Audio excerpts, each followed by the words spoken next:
we'll be starting with the next by Mr. Ashish. अरे pointer Just ये pointer one announcement. While अरे you next are- My fault. यहाँ पे रखिए sir. So while you are listening to the speakers, we would request you to note down whom you think is the best one among the lot, because on the last day we will we will recognize the best speaker among all the alumni. So if possible, please make a mental or give a note of that. So,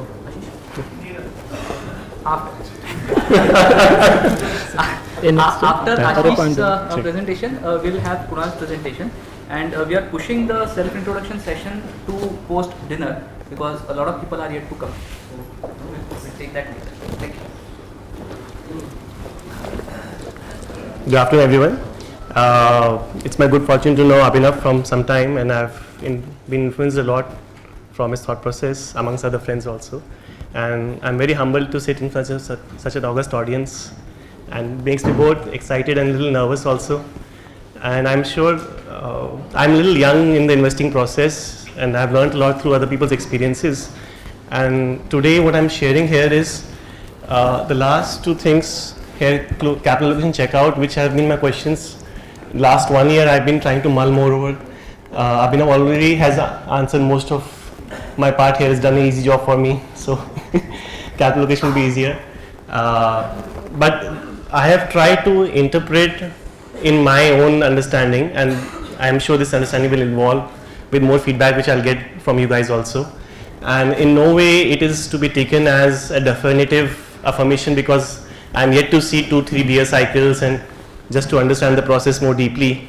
And it's a very personal judgment that I've taken from those. And I tend to make normally very huge slides, so they're 130 slides. So a lot of them would be reading material which one can read once going back, the books which I've referred, the articles which I've read through. I'll be skipping through most of them and trying to come to the inferences which I have taken from them. Rest of all with sources is there in the presentation, one can go back and listen to. Just a brief introduction. My name is Ashish Kila, I'm a chartered accountant. I had the good fortune of studying from Mr. Sanjay Bakshi in MDI. I then worked with equity research with Goldman Sachs, Religare and Morgan Stanley. And currently I'm the director of Perfect Group. We are a decently sized, is everybody audible? We are a decently sized NBFC based out of Delhi. I manage the surplus funds of the group by investing in markets.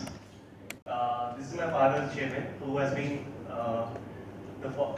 the figure who has been motivating us to go further and has helped shape my investment thought process. His main crux idea is find smart people and you try to learn from them. That's benefited a lot to me. My team, the link is given, which is helping people in this presentation. The first point is, without any further ado, is co-tailing or cloning. So buy the stock, my business is buying, sell, and selling. Most of the times my ideas, my friends know, are mostly cloning ideas only. I start from them, it's easy to work on them. Onish Pabra, I'm a big fan actually. So shamelessly, he agrees. I've had the opportunity to listen to him in NTI last 3-4 times whenever he's come there to make a presentation. And I've been influenced saying that be a cloner, work on people who want to clone, and I'll discuss more cloning strategies going forward. He's mentioned why cloning is important and how he clones Buffett and his process also. Charlie Munger on co-tailing mentions 3 things which investors can do to successful. The first thing he says, carefully watch what other investors are doing.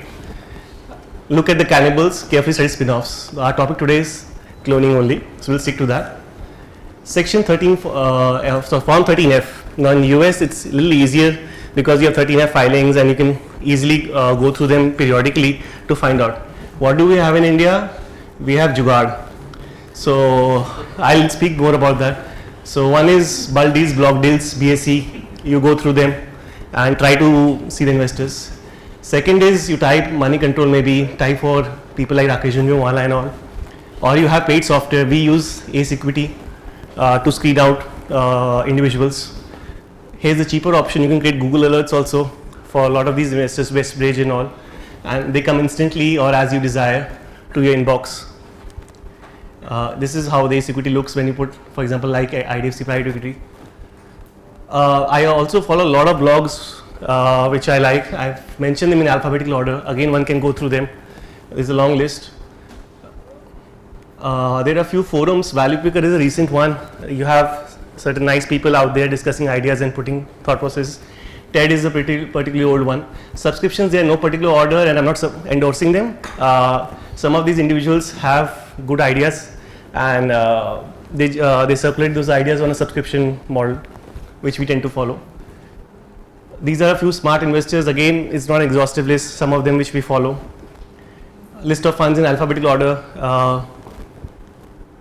Now, co-telling strategies. This is where I want to come to. Now, select 4-5 investors, copy them exactly.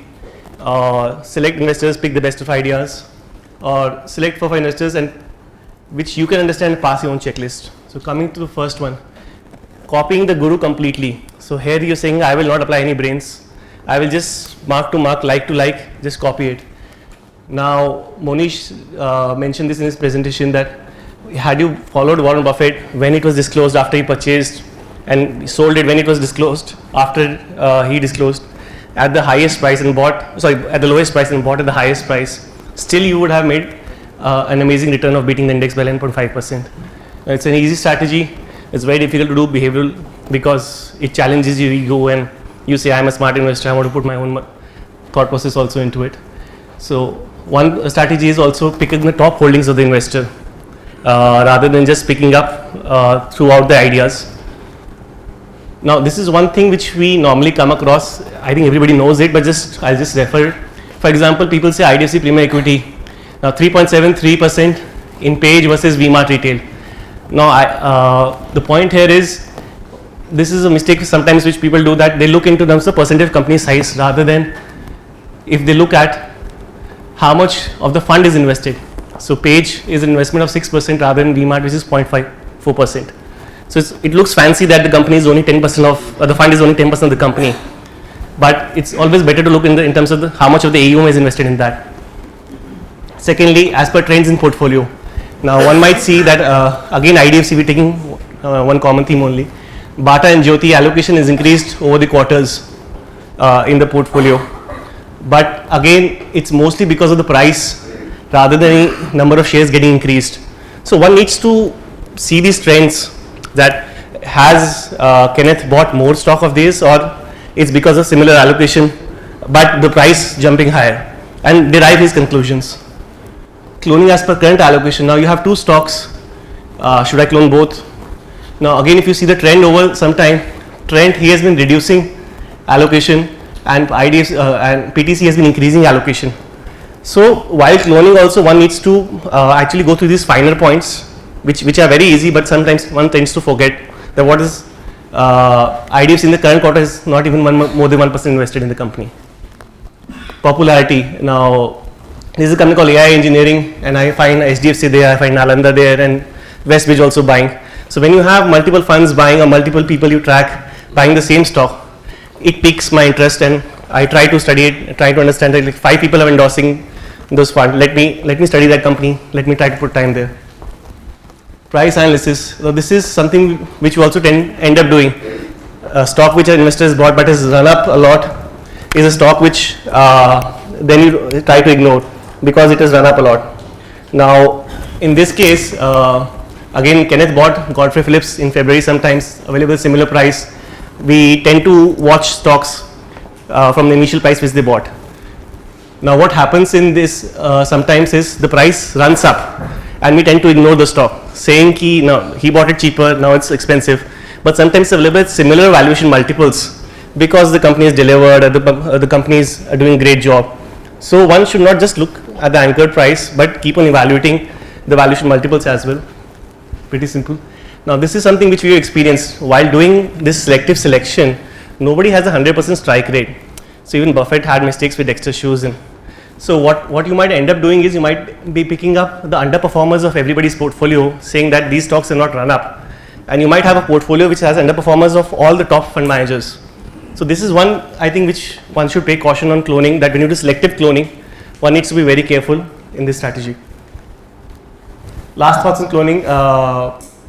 I think my biggest learning is not just ideas but the entire thought process, which while coming to such conferences and talking to people, I think one should focus a lot on that, and especially when you have not lived through bear cycles and other people's experiences can help you not really the same mistakes.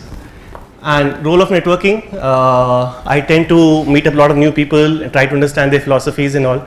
It really helps up shape you as a person. Then you give your weightage to as temperamentally to which you fit more and not. But it is very essential that you do this so that what happens is you can exponentially increase your knowledge by benefiting from others' experiences if you do this properly. Checklist. Now it's a oft spoken topic about. I'll be again rushing through it. Secret of Monish Pabha is high return. So loss of only 2 investments for 30, loss of capital less than 6 million. So secret is checklists. So again, checklist is everybody knows. You write down the investment thought process. You write down the mistakes which you occur, and you make sure that you don't repeat the mistakes.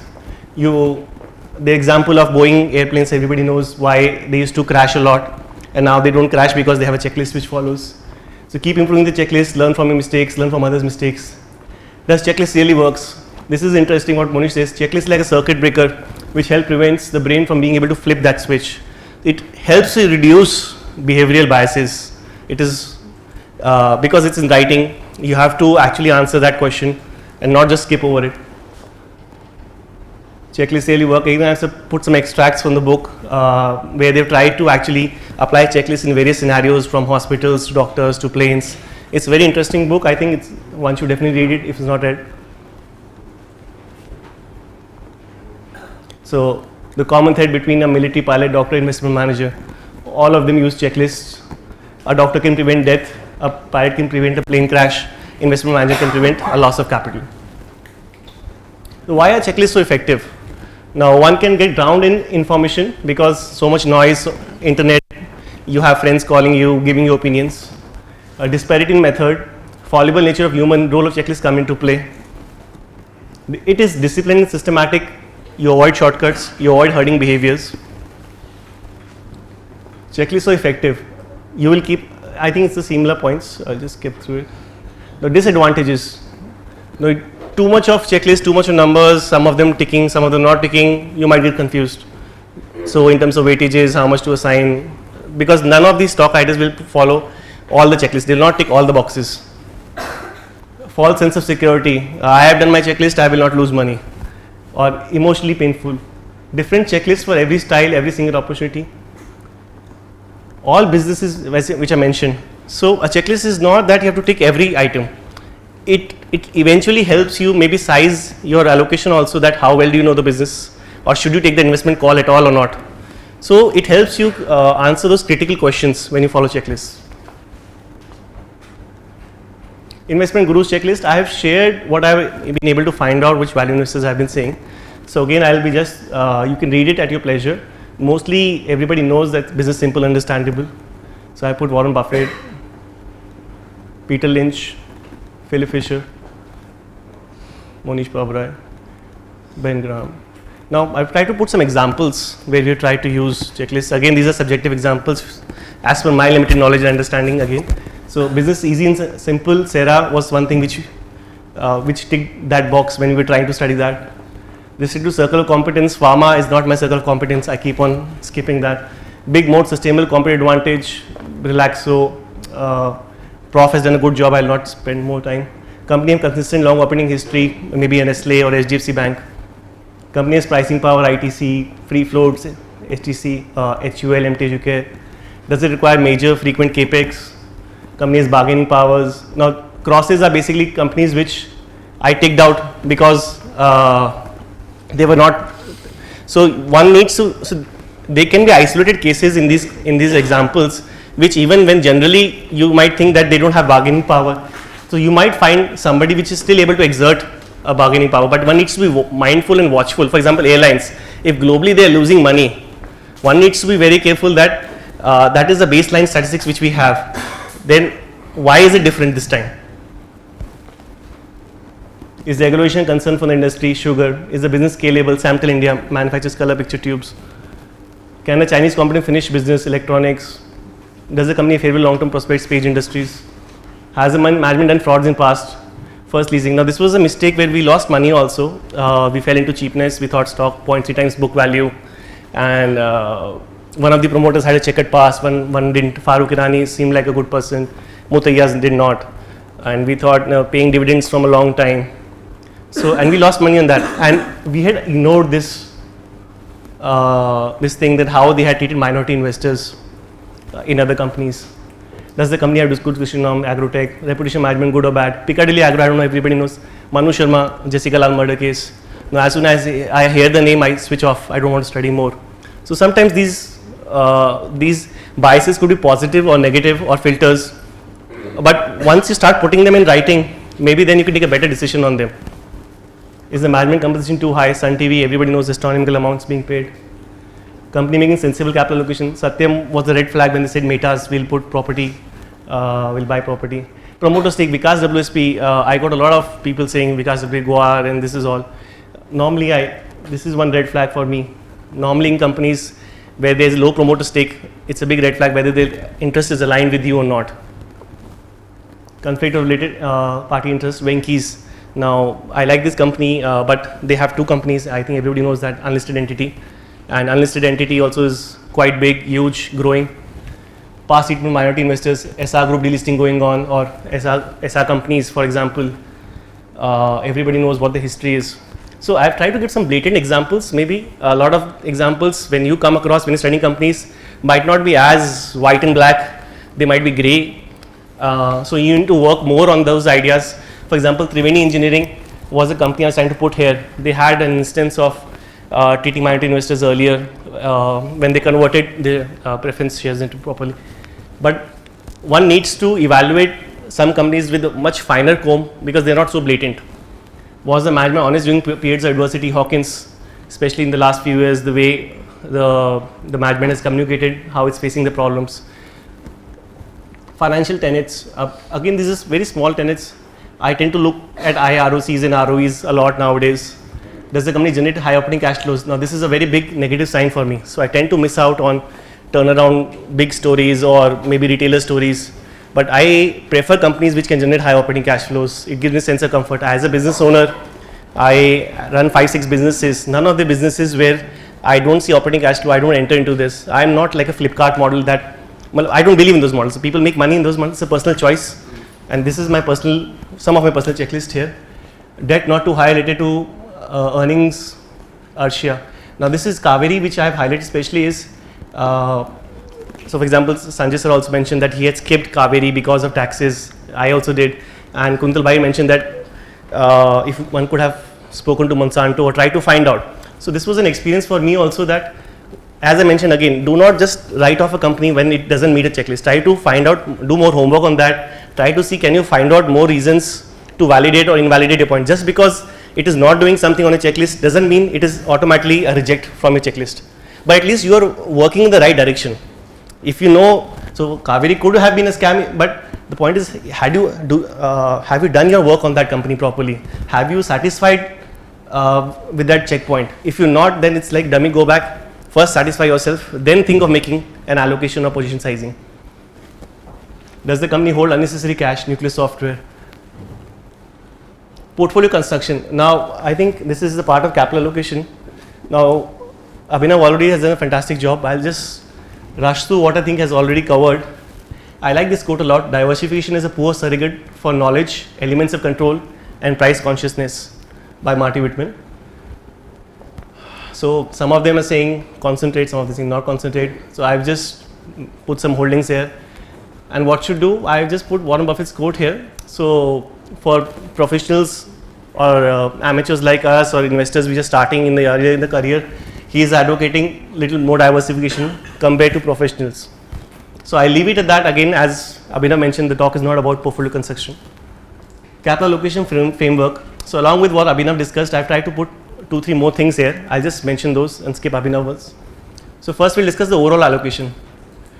Now Monish comes again and again. It's partly due to my bias that I've read him more than other value investors. There's no particular affinity for him, and I find him more sensible. I find him a lot sensible also.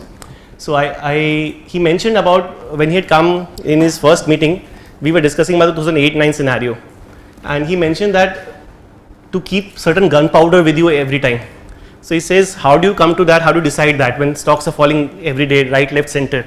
He gave his simple heuristic that first 75% cash, you're targeting minimum 2x in the next 2 to 3 years. So that you're not always on cash. So you can find easily 2x ideas, 3x ideas in markets. It's difficult to find the next 4x, 5x ideas. So automatically you will be keeping certain part of the cash waiting for those ideas. And why he's suggesting that is that once the markets start falling, most of the times investors are already invested fully and then they watch blindly falling, or they don't have the conviction to buy. If you follow this thing, you will always have gunpowder remaining to invest in cases of market crashes or something which happens. This is something which I do personally. I have not read anywhere this thing. I follow the Nifty index PE multiple. I have plotted it at a range from 10 to 12 to 27 PE trailing basis. Nifty PE gives it on the website. And what I've seen is mostly, this is again from my empirical evidence, that markets are mostly frothy when they start coming towards 21, 23, 25 and undervalued, or chances of finding more opportunities are more when you come to 10 to 12. To 12 to 14 is the low range, 21, 23 is the upper range. It can go upwards both ways. It's a statistical number. How we tend to use it is not just saying 21 Nifty has come, so we'll start selling everything. But we tend to be extra careful. So as Abhinav mentioned, having a sense of where we are. Clearly it is not a very cheap undervalued market to my knowledge. So what I will do is when I coming with, now I'm looking at ideas, I'll be doubly more careful that maybe I'm getting swayed by the optimism, or maybe I'm swayed by extra confidence which everybody is exuding nowadays. So it just helps you keep in sense. Similarly, when it's on the downside, you might in panic start avoiding things or maybe start waiting too long. So this just gives you a sense of where you are in terms of broader market and chances of finding more opportunities or lesser opportunities. You can always find good opportunities at the top end of the market also, and the chances you can always find shitty companies here also. But the point is, what is the probability of finding cheap stocks and what is the probability of finding dud stocks? It just helps you keep in some perspective. The Peter Lynch way, just mentioned here, single stock allocation. Now Abhinav has already done a great job. I'll not be spending time here. Now how this is helped us, I'll spend some time here. We used to pick up screeners and run companies, and companies like IFB Industries used to come out. And what we used to do is, IFB बहुत सस्ता लग रहा है, great brand, everywhere you visible, and they're coming out franchises and everything. Washing machine, one of the top ones, very cheap, 100, 200 crores cash in the books. Promoters increase stake a lot, and then we try to convince ourselves of the quality of the business also. नहीं business तो अच्छा है ही ना, it's so visible and all. ठीक है, Koreans competition है, but then they're present in washing machines and all. So when you start from a valuation perspective, we have done that mistake a lot, that you try to convince yourself of the quality. So as Abhinav mentioned, you might come in these quadrants rather than. Now again, it's a very subjective decision about judging quality and all, but sometimes it's easier to, for example, this sector is highly competitive.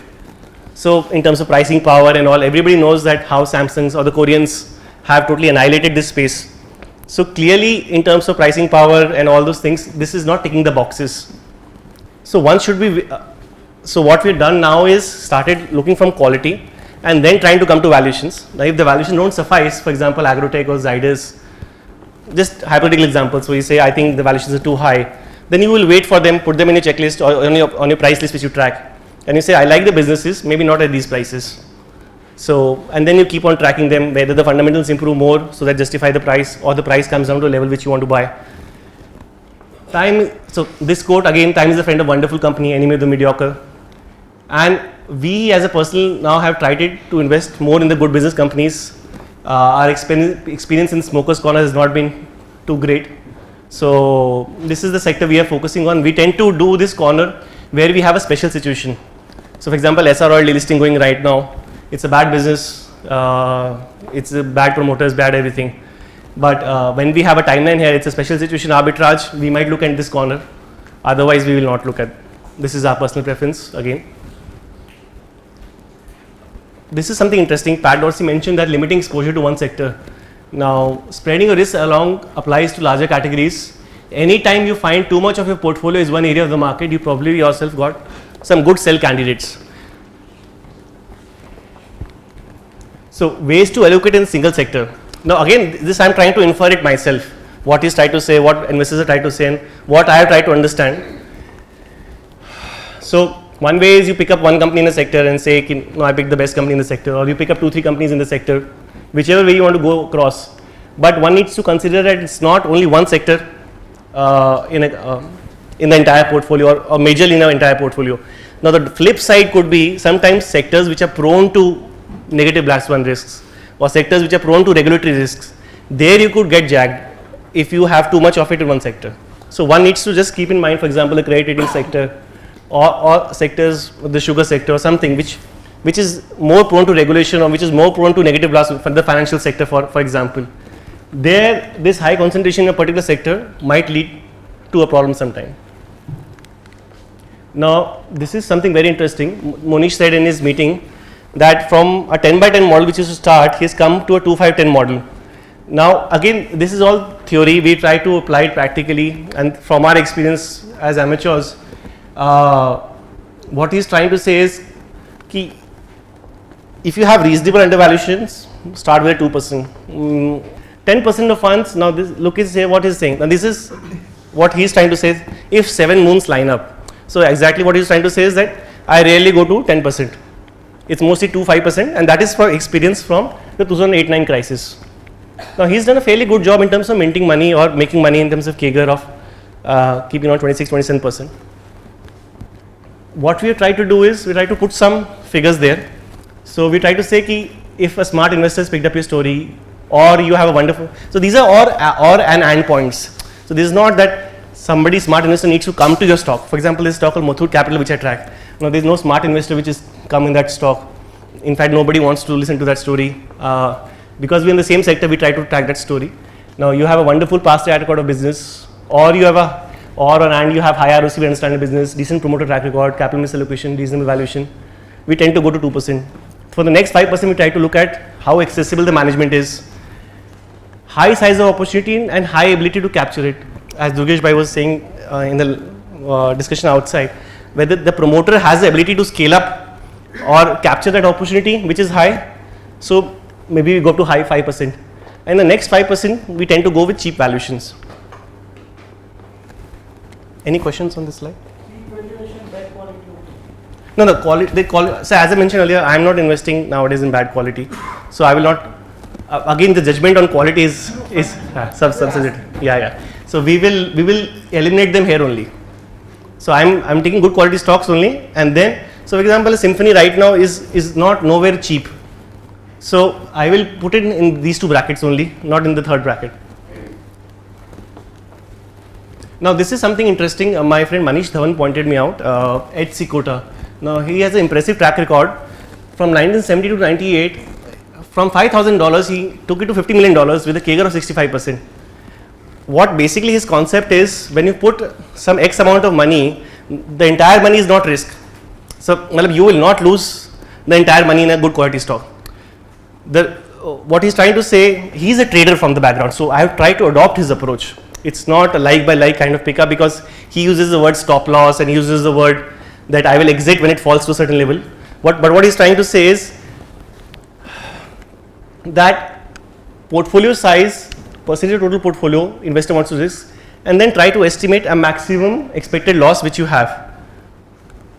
Now, because for example Cera is around 1400, 1500 right now. Now, for me to believe that Cera will go to zero, it's difficult. It's a quality company, it's a working company, so the entire 1500 rupees is not risk there. The risk could be, it could correct to a certain level multiples, the growth could degrow. So for example, I've taken an example here. The stock A here is, for example, MT Educare. I just tried to put stock A here. So for example, when market price was 80 and I'm thinking of taking a loss of 3%. So I would want to have bets which result into more than 3% losses. So I took out that 30%, 30 rupees could be the loss which I could incur on the stock as per my estimates. So for example, assuming MT Educare has 5 to 7 rupees of EPS next year, wonderful business. Niren will be talking more about that on Sunday. It's a negative working capital, debt-free company, growing. So it should deserve, if it's 7 rupees multiple next year or something, it should deserve at least a multiple of 8 to 10 times. So if I come to a level of 50 rupees as conservative and I say ki not the entire 80 rupees is risk, the stock should not correct below 50 rupees. Now I'm just trying to take a leap of assumption here just to come out with some numbers and say that 30 rupees is the loss which I can have on that stock. So if I have 50 lakhs of portfolio and 3% is the amount I am willing to lose, so it's 1,50,000 upon 30, which is 5,000. That is the number of shares I should buy in that stock. So Ed Seykota used this theory to position himself in trades where the downside was limited, and he used this formula to come out with higher positioning or higher capital allocation. So this seemed very interesting to us. Now it's not been long since we've been following this. It's pretty recent this year only. We are more experimenting on this approach. So we do not cross 10% allocation in any single stock. Final allocation decision is taken by the lower figure of Ed Seykota and Monish Pabrai model. For example, Ed Seykota and we reach 8% both in Noida Toll and MTHU Care. Now one might not go higher than 5% Noida Toll Bridge, because when I mentioned in the 2-5-10 model here that growth opportunities in this one, size of opportunity and ability to recapture and invest future cash flows, Noida will not satisfy these.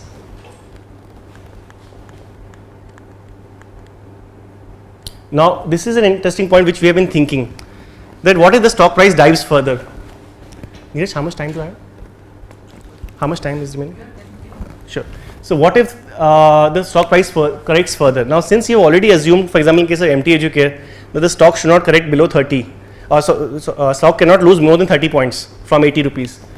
So we will first of all not buy more than allocated percentage decided earlier, for example 8%. So it should not exceed 8% of the portfolio till it falls below 50%. Now rather than treating as a stop loss, which he does, if we are comfortable with the performance metrics of the business, if we are comfortable with our story, if we not find any reasons for why the stock has fallen, we will take it up to 10% when it falls below that level. But we will only sell, I will discuss the selling decision later on also, but we will sell only when the sell criteria has been fulfilled. So this is how we try to reconcile his approach of saying that we don't stop loss our investments, we review them as per the sell model, which I will discuss further, and then increase allocation as per the limits we have decided. By why not beyond 10%? I think I don't know camp has been discussed already to the death. I just have one interesting example. This is something which I faced in Sera when Vidhu Somani passed away 31, and I panicked and I sold off a lot of shares that time. Now I'm just saying what would happen to Thomas Cook if tomorrow something were to happen to Prem Vatsa. Now for example in stocks like this, I am not able to think in terms of such kind of things when if somebody was to say I would buy 40% Thomas Cook or 50% Thomas Cook or maybe a high allocation in Thomas Cook. So I am more toward this camp, lack of experience, amateur or what. Maybe with experience we come to this camp, but right now it's here. Now Kelly's Criterion Formula, Fortune's Formula is an oft recommended book for studying on capital allocation. What I could gain from the book is again similar something. When odds are good, better higher percentage, but the percentage should not be as high that you lose, you become bankrupt. So this finishes the capital allocation thing. Coming to checkout, when to sell. Checkout as an introduction, the values of investment, so the views of investment gurus on checkout. So love is eternal, love is still, find the next better one. Checkout camp, reluctance to sell, rational for selling, with time element, without time element. So first reluctance to sell, mental accounting, मैं तो सेरा 200 रुपये में खरीदा है, ITC 100 में 10 रुपये में खरीदा हुआ है. Regret bias, stock बेच दिया, like Nitin said, stock keeps on moving up after selling. Tax, अभी तो long term ही नहीं हुआ. So these are all reasons which we hear a lot for not selling. Buffett's views everybody knows, I'll just skip through for lack of time. No time element. Now this is interesting that these are giving views where they're saying the sell decision come when there's a mistake, when the reasons why investor bought the stock are no longer valid.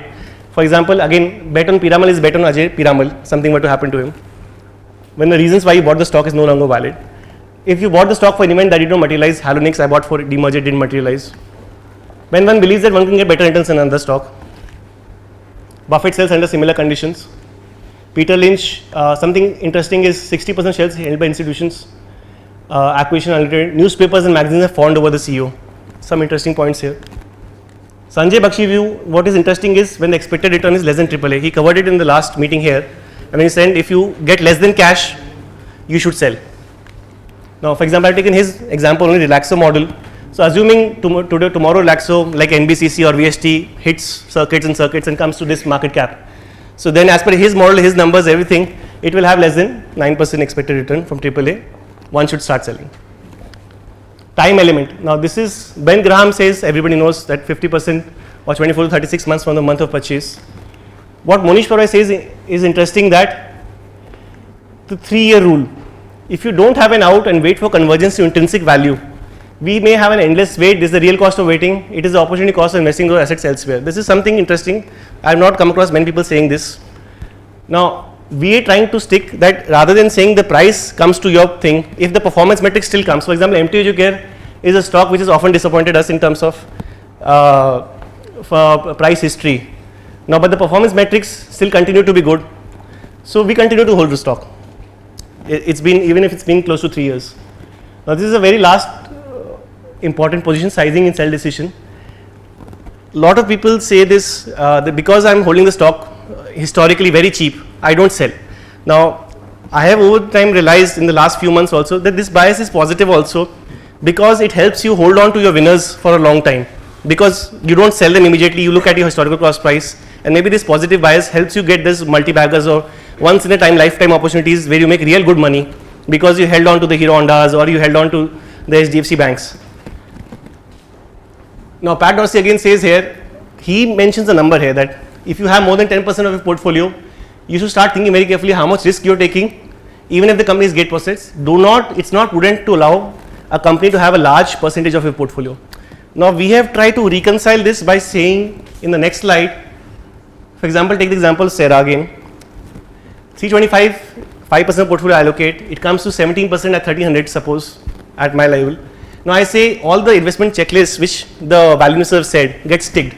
Your expected return is greater than embodied. Even at these prices, you will get more than 9% as per my estimate. The investment thesis is still valid. The reasons for buying Sera are still there. The management quality is still good. The moats is still there. So, I've just tried to put an additional element here. Can the business suffer a negative black swan, or what is the probability of a business suffering a negative black swan?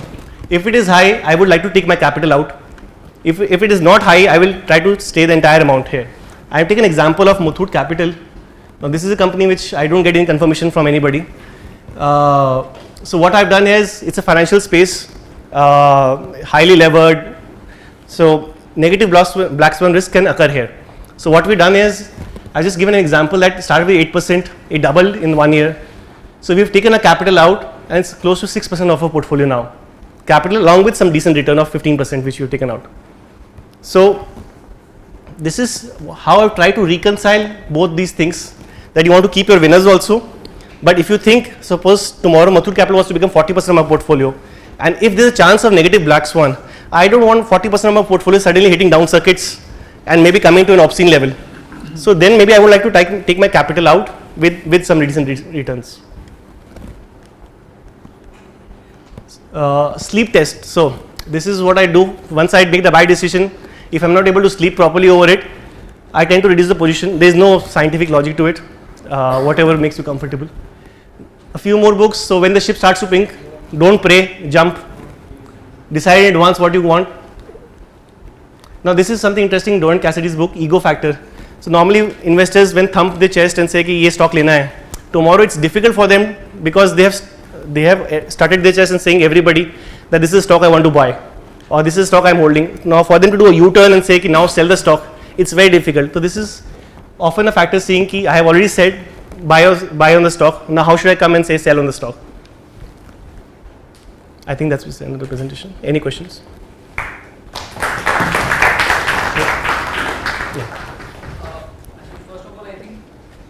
First of all, I think it is something exceptional that you are talking about following other investors, because most people they do follow other investors, but they don't admit it. Sure. Everybody wants to admit it. No, I'm a shameless cloner. So that is great. My question to you was that how will you decide your position sizing given the fact that you don't know what is their position sizing as a percentage of their portfolio? So let's say use funds where somebody checks that accumulating Sure. certain number of shares of a certain company. Sure. We just don't know what is total portfolio size. Agreed. What is total network size. So how do you take a call on that? So, for example, what we tend to do, for example, Rakesh Jhunjhunwala is a frequently cited example. It comes because he does a lot of trading also. So, given his other size bets, we try to take an estimate from that side. Secondly, the kind of business he's buying. So, for example, he bought something in Dewan Housing also. He bought something in Titan also. Now, obviously what he bought in Diwan Housing is not comparable to what he bought in Diwan, Titans and other places. So one way to look at it is which are the other stocks he's buying, how much capital he's putting there. Vis-a-vis that, those kind of bets, how big is this bet?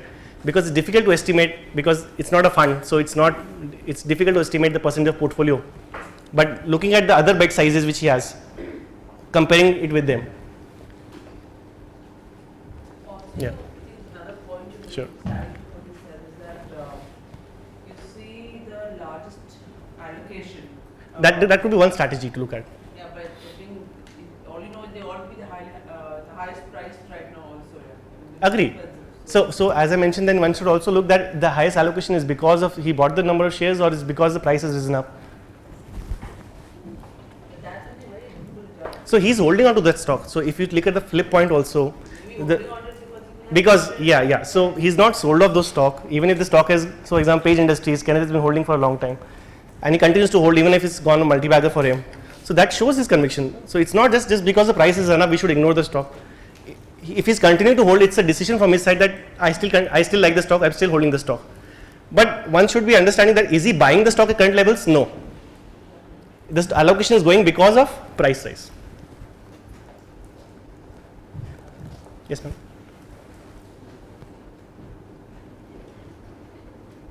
Case of a lot of the popular investors or whatever, you only hear about companies that they bought a large percent of stock, 1% large, Sure. or it's a bulk of block deal. Sure. In cases where they're buying large companies, Sure. like excess of 5-10,000 crore market cap, Sure. you might not only hear about Sure. that. So it's very difficult to kind of, then you're only looking at companies, smaller companies. Sure. Right? So How do you- there are two answers to that. One is networking helps. So you can through these forums you can reach out to talk to smart investors and get to know about ideas. Second is Google alerts, so sometimes get mentioned. Otherwise, it's very difficult to get to know. That's why I said Jugaad, whatever you can come out with that thing. If it's less than 1%, it will not show in the screeners. It's not a block deal. It's not a bulk deal. There has to be some criteria which it satisfies for it come as a disclosure in the exchange. Also, they face some sort of limitation sometimes in terms of their quantity that they buy is far larger than maybe usually what we would be buying. So Obviously. they have limitation. They might not be able to invest in a lot of stocks because of liquidity or Agreed. their investment philosophy might be different or might Sure. at one point might be something and then evolve over Sure. time, which might not kind of be necessarily yours, or you don't always know when they sell. So it's very difficult to. I'm not. So it's like, for example, Samsung and Sony is there. Sony comes out with a brand new LCD, says it's a curved LCD. Samsung will buy the LCD, go at home, open it apart, see what new technologies come into it. If it makes sense, can I replicate it? So what we're doing is reverse engineering. I am following that person who I'm cloning. I like the person, I understand his investment philosophy. Now I see he's bought some particular stock. For example, Mankekar has bought HCL Infosys and he's also bought MTU Care. HCL Infosys, I could not make a head or tail of it, but MTU Care, I like the stock. So then you run through its own checklist. I'm just saying out of 6,000 stocks, so which 30, 40 stocks you want to study, or which 50 stocks you want to study, which 100 stocks you want to study. So rather than running screeners, I have not had a good experience running screeners and then trying to find quality stocks. I have had a better experience actually cloning them and then running my checklist and then finalizing which stock I like. So it might be due to lack of circle of competence that you don't understand what they're saying. Second, about the question about the market cap size. So definitely, Sera, you didn't have big investors till it was less than 400 crore market cap.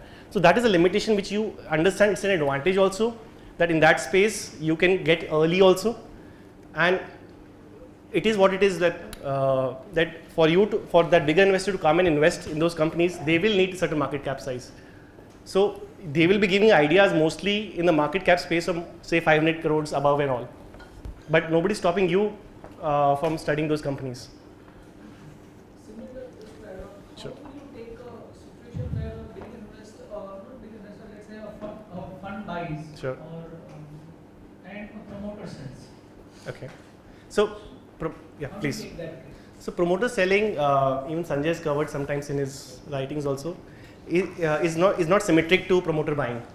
So a lot of times promoter selling could be for reasons best known to them. For example, they want to raise cash for some personal expenses, or they want to take out money for some needs which they have. It is asymmetry to at the time when they are putting their own money in the company. When they are putting their own money in the company, the purpose is that they like the stock, they're buying the stock. Now, contrast it with when there's a heavy selling. For example, I am not thinking of examples wherein promoters start selling huge quantities on the counter, 5%, 3%, 4%. I have not come across those examples a lot. I cannot think of them, but mostly it is asymmetric. So, promoter selling vis-a-vis promoter buying. I prefer to look at promoter buying more than promoter selling because you don't know the reasons behind why promoter is selling. So, for error of judgment, so for example, for lack of benefit of doubt, you might end up as selling a winning stock just because the promoter sold some part of his stake for his needs. I was trying to understand that will you buy if a fund? So the promoter part is not that relevant for me. Now, it depends upon which fund has bought. So, for example, it's Nalanda, Westbridge. I like those funds. So then I will say which sector is it? Is it in pharma sector? So, for example, Markega bought Shasun Pharma. I don't understand pharma a lot. Goes into that outside circle of competence. Now, if he buys stocks which I understand or sectors which I understand, I will try to read up more on them and again reverse engineer with my checklist.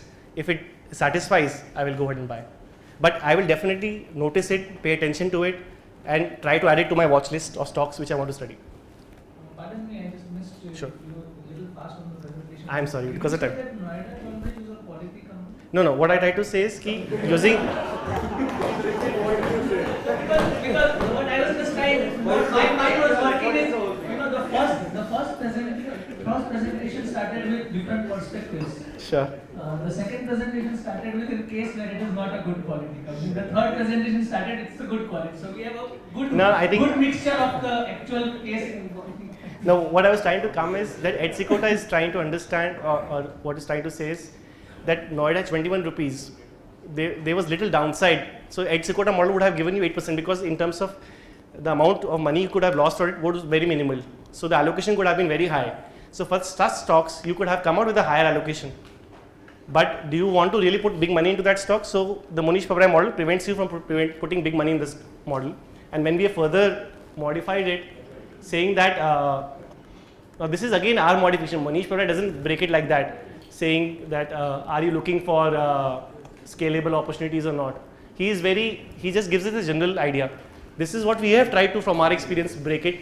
So Noida will not even cross this thing, that very high size of opportunity and high ability to cash. It will be stuck between 2 to 3 or 4%, not more than that. So it's not a quality. I think Neeraj will be after me if I say. Can you just tell about how do you view the preferential allotment to promoters or warrant and QIPs? So this is an interesting point which he brought in terms of preferential allotment to promoters and all.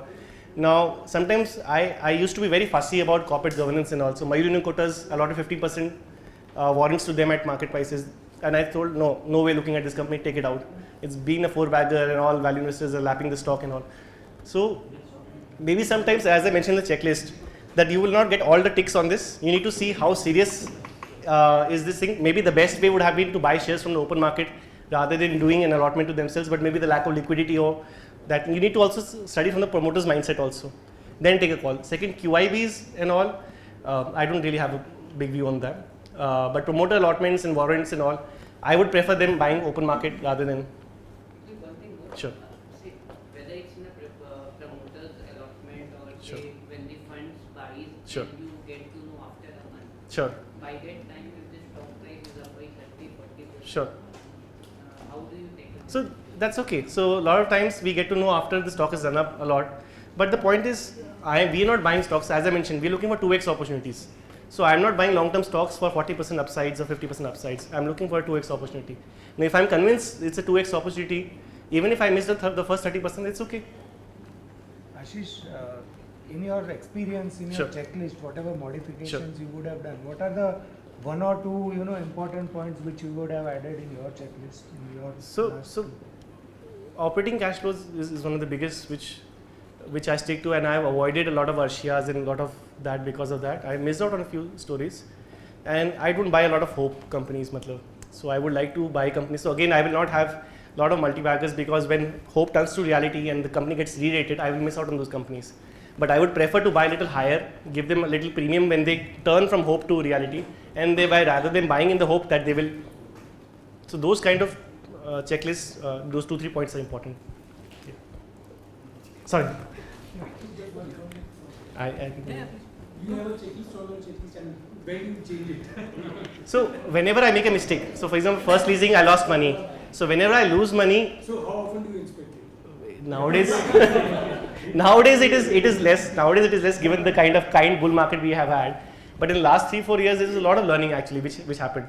And loss of money is not in terms of temporary or permanent, but where I realized that it's a mistake.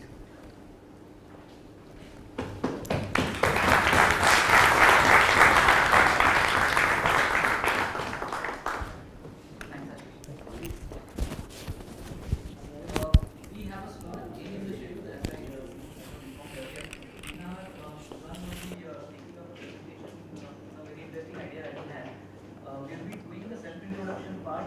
We'll be doing the self-introduction part post dinner. So after this presentation, we have a break till dinner. So we can talk informally for being here at the campus.